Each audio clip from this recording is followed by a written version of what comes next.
Назовите один момент, когда ингушский народ против русского народа, против России выстрелил. Никогда. Почему? Потому что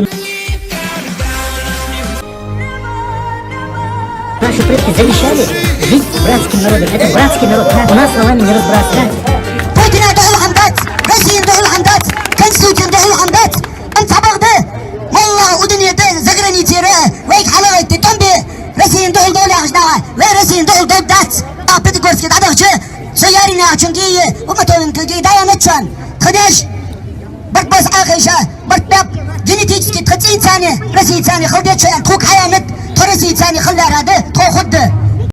Лозунг «Жизнь во славу царя, отечества и народа своего» не просто лозунг.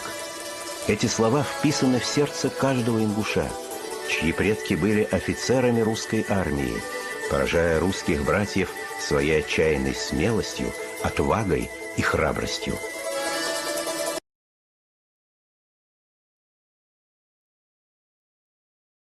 Впереди тех, кто идет за вас, это Ингушетия. Спасибо.